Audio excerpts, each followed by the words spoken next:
Odepnij maszynę z prądu, wyjmij z maszyny toner z bębnem, wyjmij kasetę na papier. Otwórz przednią pokrywę i wykręć jedną śrubę na górze.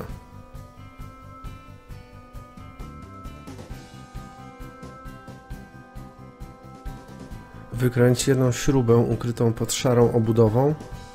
Następnie od spodu należy zwolnić śrubokrętem płaskim 3 zaczepy. Te 3 zaczepy należy poluzować.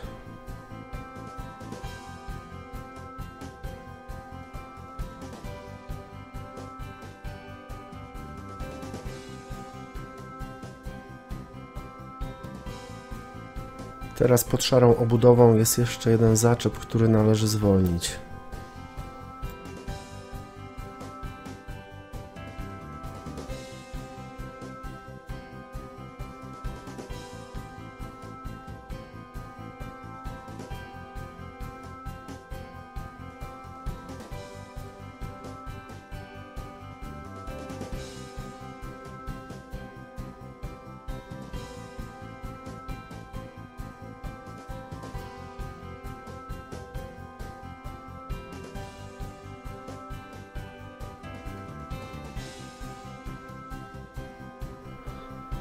Teraz należy wykręcić jedną śrubę z górnej obudowy, ok, a następnie wykręcić 2 śrubki z tyłu, które trzymają górną obudowę.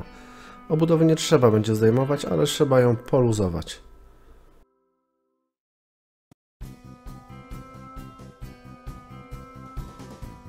Teraz należy energicznie podnieść szarą część górnej obudowy.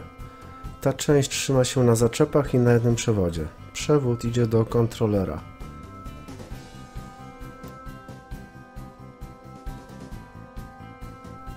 Wypinamy wszystkie wtyczki z kontrolera. Dopiero po wyjęciu wszystkich wtyczek należy odkręcić 4 śruby zabezpieczające.